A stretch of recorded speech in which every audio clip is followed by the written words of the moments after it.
أعمالنا من يهده الله فلا مضل له ومن يضلل فلا هادي له أشهد أن لا إله إلا الله وحده لا شريك له وأشهد أن محمدا عبده ورسوله لا نبي بعده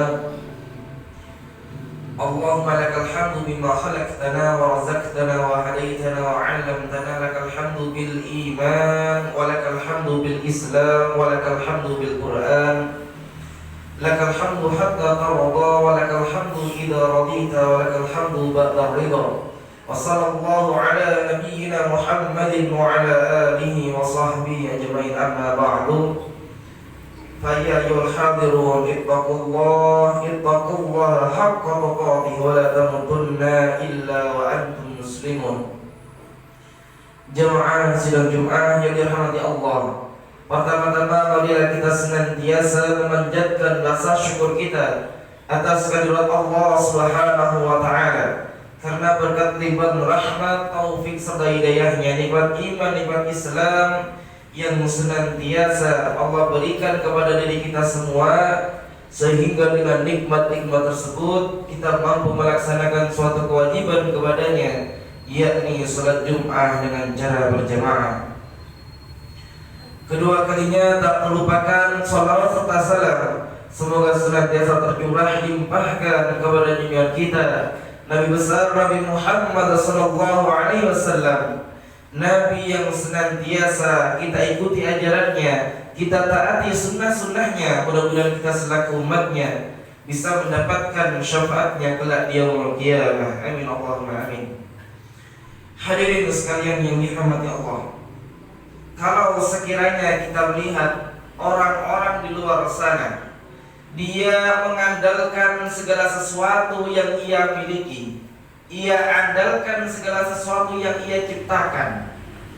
Suatu contoh, katakanlah negara Rusia. Negara Rusia menciptakan berbagai macam senjata yang sangat canggih, yang ia gunakan, ia andalkan untuk menyerang, untuk melawan berbagai macam lawan yang datang menghampirinya. Tapi hadirin sekalian yang dirahmati Allah, kita sebagai orang yang beragama Islam, yang beriman kepada Allah Subhanahu wa taala, maka senjata terbaik kita sebagai orang yang beragama Islam yakni adalah doa kita di hadapan Allah Subhanahu wa taala. Bahkan salah seorang ulama mengatakan, sekiranya kita tidak memiliki segala sesuatu apa yang ada di bumi ini, kita tergolong sebagai orang-orang yang tidak memiliki apa-apa, tapi kita masih memiliki keimanan kepada Allah, dan kita masih mampu berdoa, ruku sujud di hadapan Allah Subhanahu wa taala, maka sungguh kita tergolong sebagai orang-orang yang beruntung, bukan orang-orang yang merugi. Artinya hadirin sekalian yang dirahmati Allah, pentingnya diri kita sebagai orang yang beriman untuk senantiasa mengandalkan doa kita. Setiap harinya kita panjatkan kepada Allah Subhanahu wa taala. Karenanya Allah mengatakan, wa idza sa'alaka ibadi anni fa inni qarib.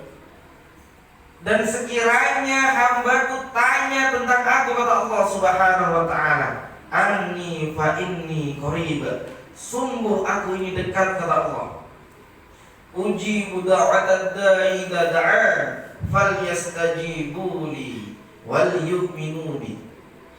Akan aku panjatkan, aku kabulkan setiap doa hambaku yang meminta kepadaku, kata Allah Subhanahu wa taala. Inilah hadirin sekalian yang dirahmati Allah, suatu bukti bahwa Allah Subhanahu wa taala sangat-sangat mengijabah setiap apa yang diminta oleh hambanya. Tinggal bagaimana diri kita meminta kepada Allah, tinggal bagaimana diri kita memperhatikan, sudah layakkah permintaan kita diijabah oleh Allah Subhanahu wa taala. Karenanya ada hal-hal yang perlu kita perhatikan, ada hal-hal yang mungkin harus ada kita selipkan dalam doa-doa kita, agar setiap apa yang kita minta mampu diijabah oleh Allah Subhanahu wa taala. Hal yang pertama hadirin sekalian yang dirahmati Allah, yang perlu kita perhatikan dalam diri kita sebelum kita meminta kepada Allah, yakni adalah dosa-dosa kita. Kenapa demikian? Ternyata dosa yang kita laksanakan, dosa yang kita lakukan dengan sengaja maupun tidak sengaja, itu semua mampu mempengaruhi diijabahnya atau tidaknya doa yang kita panjatkan kepada Allah Subhanahu wa taala. Karenanya hadirin sekalian yang dirahmati Allah, Rasulullah SAW mencontohkan kepada umatnya, kepada diri kita semua, setiap selesai daripada kita salat, kita mengucapkan kalimat istighfar. Astaghfirullah, astaghfirullah, astaghfirullah. Allahumma antas salam. Kemudian kita menyanjung Allah Subhanahu wa taala. Ini memberikan suatu bukti bahwa diri kita sebagai manusia biasa, dalam keadaan sholat saja kita masih lalai, dalam keadaan sholat saja kita masih melakukan kesalahan di hadapan Allah Subhanahu wa taala, memikirkan pernak-pernik dunia, sehingga sholat kita menjadi sholat yang kurang khusyuk di hadapan Allah Subhanahu wa taala.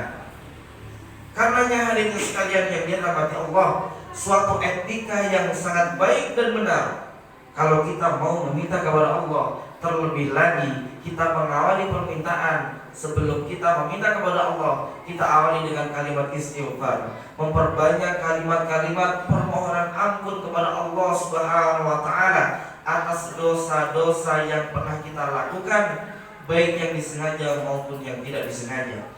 Hadirin sekalian yang dirahmati Allah, yang kedua yang perlu kita perhatikan sebelum kita berdoa di hadapan Allah Subhanahu wa taala, yakni kita harus senantiasa berprasangka berprasangka baik di hadapan Allah Subhanahu wa taala. Kita sebagai orang yang beriman tidak boleh berprasangka buruk di hadapan Allah hanya karena doa kita masih belum diijabah, hanya karena membutuhkan waktu beberapa hari, beberapa minggu, bahkan bertahun-tahun mungkin Allah belum mengijabahnya. Jangan sampai diri kita berprasangka buruk di hadapan Allah Subhanahu wa taala. Cobalah kita tengok hadirin sekalian yang dirahmati Allah. Seorang nabi saja, Nabi Muhammad, beliau meminta kepada Allah agar dipindahkan arah kiblat yang tadinya ke Palestina, ke Masjidil Aqsa. Nabi meminta agar dipindahkan arah kiblat ke Baitullah, ke Makkah.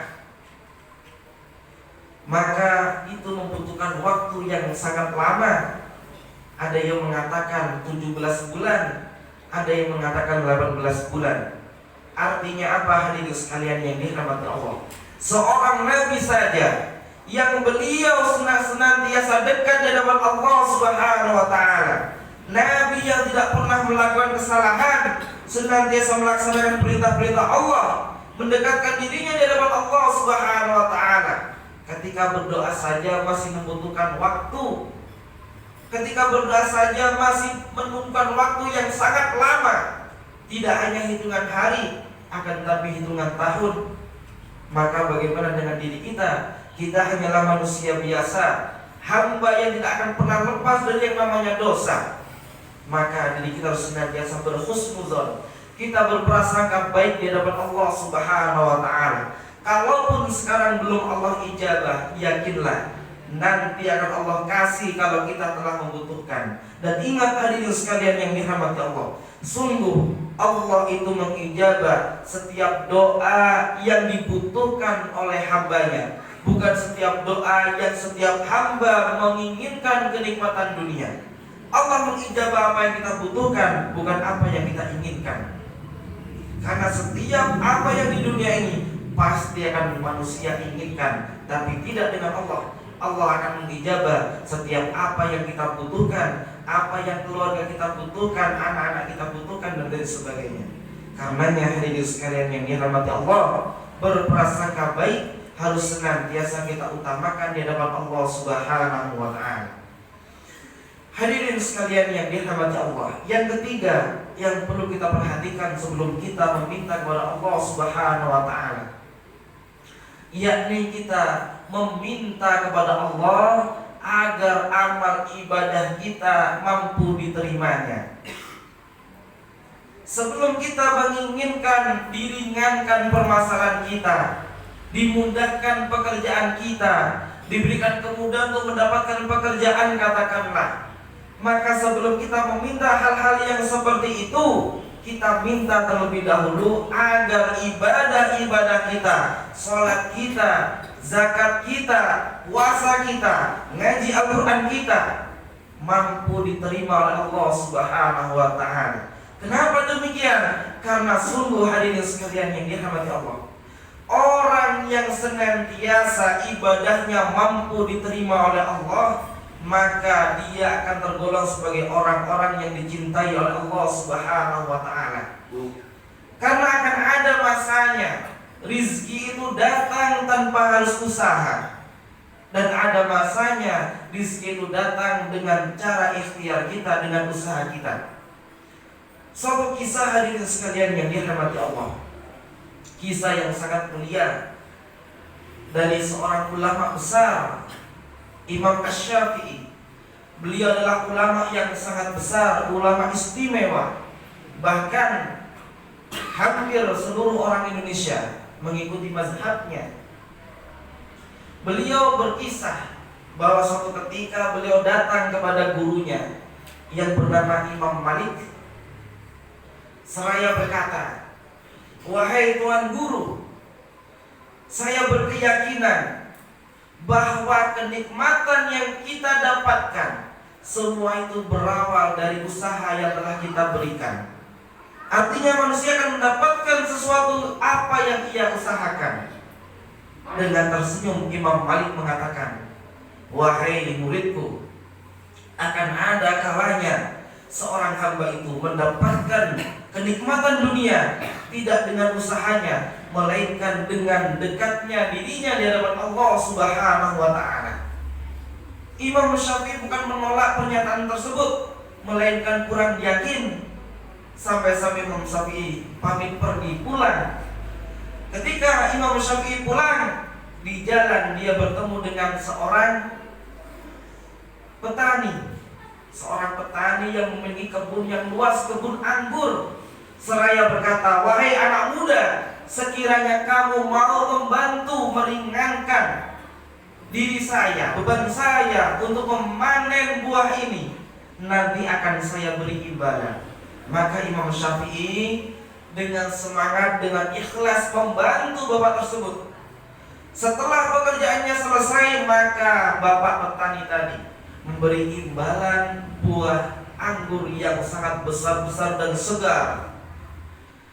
Dengan hal seperti ini Imam Syafi'i semakin yakin bahwa kenikmatan yang didapatkan di dunia itu harus didasari dengan ikhtiar terlebih dahulu. Dan dia datang lagi kepada gurunya, kepada Imam Malik, dan bercerita, "Wahai Tuan Guru, saya semakin yakin dengan pendapat saya bahwa kenikmatan di dunia akan kita dapatkan dengan usaha kita. Cobalah lihat, saya mendapatkan anggur ini setelah saya mampu membantu meringankan beban seorang yang memiliki buah anggur ini." Maka Imam Malik mengatakan, "Buah anggur ini untuk siapa? Untuk siapa? Buah anggur ini aku persembahkan untuk engkau, wahai guruku."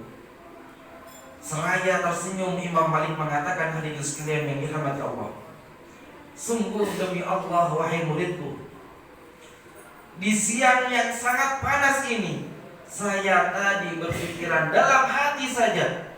Dalam hati saya mengatakan, ya Allah, dengan cuaca yang panas ini, sekiranya ada buah anggur yang bisa kunikmati, sungguh sangatlah nikmat. Setelah saya berprasangka seperti itu, ternyata datanglah engkau, wahai Imam Syafi'i, dengan membawa buah anggur."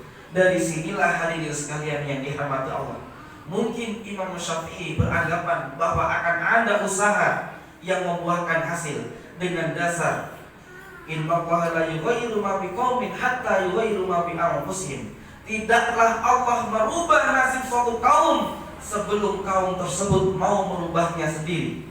Tapi Imam Malik beranggapan, wa may yattaqillaha yaj'al lahu makhraja wa yarzuqhu min haitsu la yahtasib. Barang siapa yang bertakwa meningkatkan kualitas ketakwaannya di hadapan Allah Subhanahu wa taala, maka kata Allah, wa yarzuqhu min haitsu la yahtasib, akan Allah anugerahkan rizki la yahtasib, dari arah yang tidak disangka-sangka. Karenanya hadirin sekalian yang dirahmati Allah, dari kisah ini yang paling penting bagi diri kita, bagaimana diri kita meningkatkan kualitas ketakwaan diri kita di hadapan Allah Subhanahu wa taala. Setelah itu kita meminta kepada Allah agar apa? Agar ibadah kita mampu diterima, sehingga kita tergolong sebagai orang-orang yang bertakwa. Dengan takwa itulah agar setiap apa yang kita inginkan, setiap apa yang kita butuhkan mampu diijabah oleh Allah Subhanahu wa taala. Hadirin sekalian yang dirahmati Allah, mudah-mudahan kita semua tergolong sebagai orang-orang yang bertakwa. Setiap apa yang kita minta kepada Allah mampu diijabah, dan setiap apa yang kita laksanakan mampu dipermudah oleh Allah Subhanahu wa taala. Amin Allahumma amin. Barakallahu li wa lakum fil Qur'anil 'azim wa nafa'ani wa iyyakum bima fihi minal ayati wa zikril hakim wa taqabbala minni wa minkum tilawatahu innahu was-sami'ul 'alim.